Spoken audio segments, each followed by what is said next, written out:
ನಮಸ್ತೆ ಸ್ನೇಹಿತರೆ, story enter ಚಾನಲ್ಗೆ ಸ್ವಾಗತ.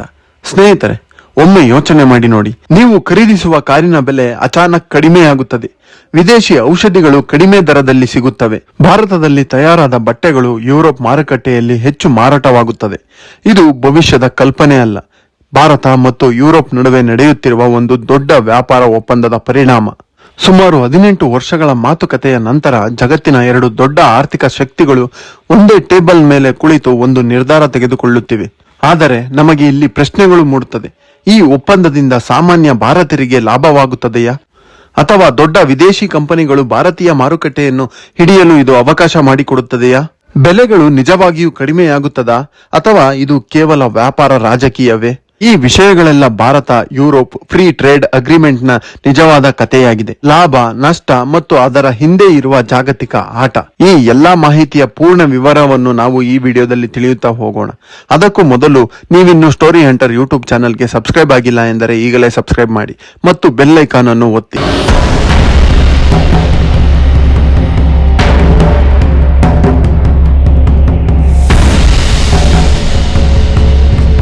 ಸ್ನೇಹಿತರೆ, ಒಂದು ಒಪ್ಪಂದ, ಎರಡು ಖಂಡಗಳು, ಅನೇಕ ಬದಲಾವಣೆಗಳು.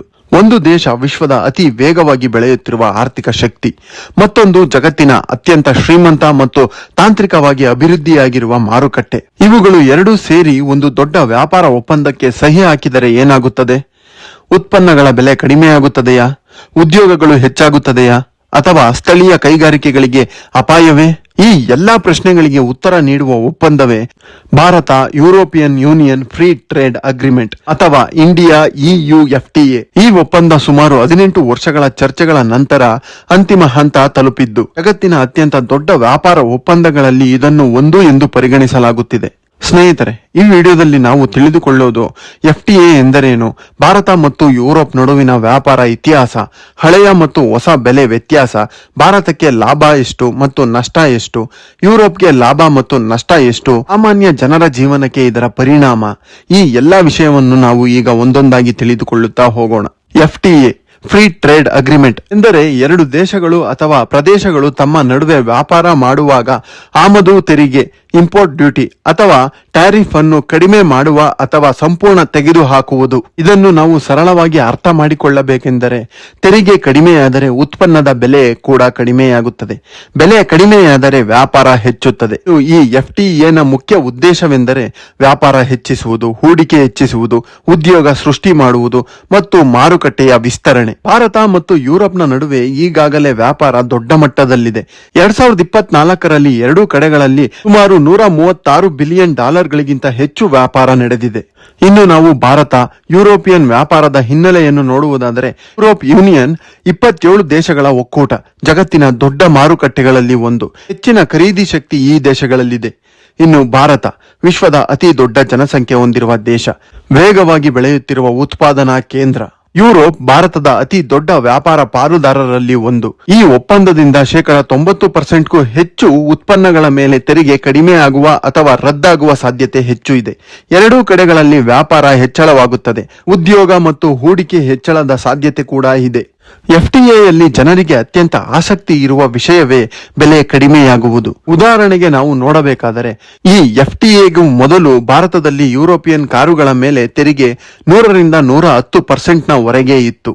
ಅಂದರೆ ಈಗ ಒಂದು ಕಾರ್ನ ಬೆಲೆ 10 ಲಕ್ಷ ಅಂತ ಇಟ್ಟುಕೊಳ್ಳೋಣ. ಕಾರನ್ನು ನಾವು ಆಮದು ಮಾಡಿಸಿದಾಗ ಭಾರತದಲ್ಲಿ ಅದರ ಮೇಲೆ ಇನ್ನೂ ಹೆಚ್ಚುವರಿಯಾಗಿ 110% ಟ್ಯಾಕ್ಸ್ ಅನ್ನು ಹಾಕಲಾಗುತ್ತಿತ್ತು. ಅಂದರೆ ಈಗ ಆ ಕಾರ್ನ ಬೆಲೆ 10 ಲಕ್ಷ ಪ್ಲಸ್ ಭಾರತದ ಟ್ಯಾಕ್ಸ್ 11 ಲಕ್ಷಗಳು, ಒಟ್ಟು ಸೇರಿ 21 ಲಕ್ಷವಾಗುತ್ತಿತ್ತು.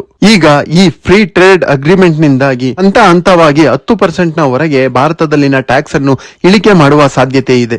ಇದರಿಂದಾಗಿ 10 ಲಕ್ಷದ ಕಾರಿಗೆ 10% ಟ್ಯಾಕ್ಸ್, ಅಂದರೆ 11 ಲಕ್ಷಗಳವರೆಗೆ ಆಗುತ್ತದೆ. ಇದರ ಪರಿಣಾಮ BMW, ಮರ್ಸಿಡೀಸ್, ವೋಲ್ಕ್ಸ್ ವ್ಯಾಗನ್ ಕಾರುಗಳು ಹಳೆಯ ಬೆಲೆಗಿಂತ ಕಡಿಮೆ ದರದಲ್ಲಿ ದೊರಕುತ್ತದೆ. ಇನ್ನು ಯುರೋಪಿಯನ್ ಔಷಧಗಳ ಮೇಲೆ 11% ತೆರಿಗೆ ಇತ್ತು. ಈಗ FTA ನ ನಂತರ ಇದು 0%ಗೆ ಇಳಿಕೆ ಕಂಡಿದೆ. ಇದರ ಪರಿಣಾಮ ಕೆಲವು ಅಡ್ವಾನ್ಸ್ ಮೆಡಿಸಿನ್ ನ ಬೆಲೆ ಕಡಿಮೆಯಾಗುತ್ತದೆ. ಇನ್ನು ಯಂತ್ರಗಳು ಮತ್ತು ಎಲೆಕ್ಟ್ರಾನಿಕ್ಸ್ FTAಗೆ ಮೊದಲು 44% ನಷ್ಟು ತೆರಿಗೆ ವಿಧಿಸಲಾಗುತ್ತಿತ್ತು.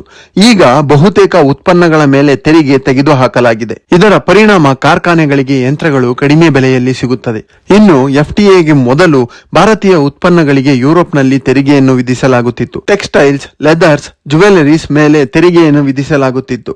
ಈಗ FTA ನ ನಂತರ ಬಹುತೇಕ ಉತ್ಪನ್ನಗಳಿಗೆ ಝೀರೋ ಡ್ಯೂಟಿ ವಿಧಿಸಲಾಗುತ್ತದೆ. ಭಾರತಕ್ಕೆ ಇದರಿಂದ ಆಗುವ ಲಾಭಗಳನ್ನು ನಾವು ನೋಡುವುದಾದರೆ ರಫ್ತು ಎಕ್ಸ್ಪೋರ್ಟ್ ಹೆಚ್ಚಳವಾಗುತ್ತದೆ. ಟೆಕ್ಸ್ಟೈಲ್ಸ್, ಲೆದರ್ಸ್, ಸ್ಪೈಸಸ್, ಜುವೆಲರಿ, ಸಮುದ್ರದ ಆಹಾರ ಉತ್ಪನ್ನಗಳಿಗೆ ಇದು ದೊಡ್ಡ ಮಾರುಕಟ್ಟೆ ತೆರೆದುಕೊಂಡಂತಾಗುತ್ತದೆ. ಇವುಗಳು ಉದ್ಯೋಗ ಹೆಚ್ಚು ನೀಡುವ ಕ್ಷೇತ್ರಗಳು, ಅಂದರೆ ಸಣ್ಣ ಉದ್ಯಮಿಗಳಿಗೆ ಲಾಭ, ಹೆಚ್ಚು ಉದ್ಯೋಗ ಸೃಷ್ಟಿ ಮಾಡಲು ಅವಕಾಶ ನೀಡುತ್ತದೆ. ಇನ್ನು IT, ಟೆಲಿಕಾಂ, ಬಿಸಿನೆಸ್ ಸರ್ವಿಸ್ ಈ ಎಲ್ಲ ಭಾರತೀಯ ಕಂಪನಿಗಳಿಗೆ ಯುರೋಪ್ನಲ್ಲಿ ಹೊಸ ಅವಕಾಶಗಳು ದೊರಕುತ್ತಿದೆ. ಇನ್ನು ನಾವು ತಂತ್ರಜ್ಞಾನ ಮತ್ತು ಹೂಡಿಕೆಯನ್ನು ನೋಡುವುದಾದರೆ ಯುರೋಪಿಯನ್ ಕಂಪನಿಗಳು ಭಾರತದಲ್ಲಿ ಹೂಡಿಕೆ ಮಾಡುವ ಸಾಧ್ಯತೆ ಹೆಚ್ಚುತ್ತದೆ. ಹೊಸ ಕಾರ್ಖಾನೆಗಳು, ಹೊಸ ಉದ್ಯೋಗಗಳು, ಹೊಸ ತಂತ್ರಜ್ಞಾನಗಳ ವರ್ಗಾವಣೆ ಎಲ್ಲಾ ಕ್ಷೇತ್ರದಲ್ಲೂ ಹೆಚ್ಚಳ ಕಾಣುತ್ತದೆ. ಇನ್ನು ಯಂತ್ರಗಳು ಮತ್ತು ಪಾರ್ಟ್ಸ್ ಕಡಿಮೆ ಬೆಲೆಯಲ್ಲಿ ಸಿಗುವುದರಿಂದ ಮೇಕ್ ಇನ್ ಇಂಡಿಯಾಗೂ ಬೆಂಬಲ ದೊರೆತಂತಾಗುತ್ತದೆ. ಇದರಿಂದ ಉತ್ಪಾದನಾ ವೆಚ್ಚ ಕಡಿಮೆಯಾಗುತ್ತದೆ. ಇನ್ನು ಯುರೋಪಿಯನ್ ಯೂನಿಯನ್ಗೆ ಆಗುವ ಲಾಭಗಳನ್ನು ನಾವು ನೋಡುವುದಾದರೆ ದೊಡ್ಡ ಮಾರುಕಟ್ಟೆಗೆ ಪ್ರವೇಶ ದೊರೆತಂತಾಗುತ್ತದೆ. 1.4 ಬಿಲಿಯನ್ ಜನರ ಮಾರುಕಟ್ಟೆ ಯುರೋಪಿಯನ್ ಕಂಪನಿಗಳಿಗೆ ದೊಡ್ಡ ಅವಕಾಶವಾಗುತ್ತದೆ. ಯುರೋಪ್ ಯೂನಿಯನ್ ನ ಪ್ರಮುಖ ರಫ್ತುಗಳನ್ನು ನಾವು ನೋಡುವುದಾದರೆ ಕಾರುಗಳು, ಯಂತ್ರಗಳು, ಕೆಮಿಕಲ್ಸ್ ಮತ್ತು ಮೆಡಿಕಲ್ ಸಾಧನಗಳು. ಈ FTA ನಿಂದ ಕಾರುಗಳು ಮತ್ತು ಯಂತ್ರೋಪಕರಣಗಳ ಮಾರಾಟಗಳು ಭಾರತದಲ್ಲಿ ಹೆಚ್ಚಳವಾಗುತ್ತದೆ. ಇನ್ನು ಸೇವಾ ಕ್ಷೇತ್ರ ವಿಸ್ತರಣೆ, ಬ್ಯಾಂಕಿಂಗ್, ಇನ್ಶೂರೆನ್ಸ್, ಫೈನಾನ್ಸ್ ಕಂಪನಿಗಳಿಗೆ ಭಾರತದಲ್ಲಿ ಅವಕಾಶ ದೊರೆತಂತಾಗುತ್ತದೆ. ತೆರಿಗೆಯ ಉಳಿತಾಯ, ಯುರೋಪಿಯನ್ ಕಂಪನಿಗಳು ವರ್ಷಕ್ಕೆ ಸುಮಾರು 4 ಬಿಲಿಯನ್ ಯೂರೋ ತೆರಿಗೆ ಉಳಿಸಬಹುದಾಗಿದೆ. ಇನ್ನು ಈ FTA ಇಂದ ಭಾರತಕ್ಕೆ ಇರುವ ಅಪಾಯಗಳನ್ನು ನಾವು ನೋಡುವುದಾದರೆ ಸ್ಥಳೀಯ ಕೈಗಾರಿಕೆಗಳಿಗೆ ಸ್ಪರ್ಧೆ, ಯುರೋಪಿಯನ್ ಉತ್ಪನ್ನಗಳು ಗುಣಮಟ್ಟದಲ್ಲಿ ಹೆಚ್ಚು, ತಂತ್ರಜ್ಞಾನ ಉತ್ತಮವಾಗಿರುತ್ತದೆ. ಇದರಿಂದ ಭಾರತೀಯ ಸಣ್ಣ ಕಂಪನಿಗಳಿಗೆ ಒತ್ತಡ ಹೆಚ್ಚಾಗುತ್ತದೆ. ಕಡಿಮೆ ಬೆಲೆಯ ಯುರೋಪಿಯನ್ ಕಾರುಗಳು ಬಂದರೆ ಸ್ಥಳೀಯ ಕಂಪನಿಗಳ ಮಾರಾಟ ಕಡಿಮೆಯಾಗಬಹುದು. ಯುರೋಪಿಯನ್ ಕಠಿಣ ಪರಿಸರ ನಿಯಮಗಳು ಭಾರತೀಯ ಕಂಪನಿಗಳಿಗೆ ಹೆಚ್ಚುವರಿ ವೆಚ್ಚ ತರಬಹುದು. ಕೆಲವು ಕೃಷಿ ಉತ್ಪನ್ನಗಳ ಸ್ಪರ್ಧೆ ಕೂಡ ಹೆಚ್ಚಾಗುವ ಸಾಧ್ಯತೆ ಇದೆ. ಇನ್ನು ಈ FTA ಇಂದ ಯುರೋಪ್ಗೆ ಇರುವ ಅಪಾಯಗಳನ್ನು ನಾವು ನೋಡುವುದಾದರೆ ಕಡಿಮೆ ಬೆಲೆಯ ಭಾರತೀಯ ಉತ್ಪನ್ನಗಳು ಕಡಿಮೆ ಬೆಲೆಯಲ್ಲಿ ಲಭ್ಯವಿರುವುದರಿಂದ ಯುರೋಪ್ನ ಸಣ್ಣ ಉದ್ಯಮಗಳಿಗೆ ಸಮಸ್ಯೆ ಉಂಟಾಗುತ್ತದೆ. ಇನ್ನು ಉದ್ಯೋಗ ವರ್ಗಾವಣೆ, ಕಂಪನಿಗಳು ಕಡಿಮೆ ವೆಚ್ಚಕ್ಕಾಗಿ ಉತ್ಪಾದನೆಯನ್ನು ಭಾರತಕ್ಕೆ ಸ್ಥಳಾಂತರಿಸಬಹುದು. ಭಾರತದ ನಿಯಮಗಳು ಯುರೋಪ್ಗಿಂತ ವಿಭಿನ್ನವಾಗಿರುವುದರಿಂದ ಇದು ವ್ಯವಹಾರಕ್ಕೆ ಸ್ವಲ್ಪ ಸಣ್ಣ ಸವಾಲಾಗಬಹುದು.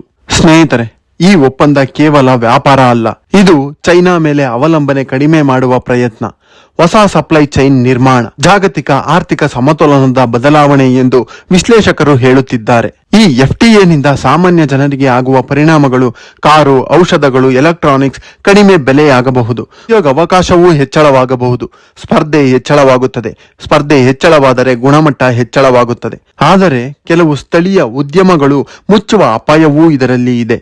ತಜ್ಞರ ಪ್ರಕಾರ ಮುಂದಿನ 10 ವರ್ಷಗಳಲ್ಲಿ ಭಾರತ ಯುರೋಪ್ ಯೂನಿಯನ್ನ ವ್ಯಾಪಾರ 2 ಪಟ್ಟು ಹೆಚ್ಚಾಗಬಹುದು. ಉತ್ಪಾದನಾ ಕ್ಷೇತ್ರ ವಿಸ್ತರಿಸಬಹುದು. ಭಾರತ ಜಾಗತಿಕ ಉತ್ಪಾದನಾ ಕೇಂದ್ರವಾಗುವ ಸಾಧ್ಯತೆ ಹೆಚ್ಚಾಗಿ ಕಾಣುತ್ತಿದೆ. ಸ್ನೇಹಿತರೆ, ಇಲ್ಲಿ ಭಾರತ ಗೆದ್ದಿತೆ, ಯುರೋಪ್ ಗೆದ್ದಿತೆ ಎಂದು ನಾವು ನೋಡುವುದಾದರೆ ವಾಸ್ತವದಲ್ಲಿ ಫ್ರೀ ಟ್ರೇಡ್ ಅಗ್ರಿಮೆಂಟ್ ನಲ್ಲಿ ಒಂದು ದೇಶ ಗೆಲ್ಲುವುದಿಲ್ಲ.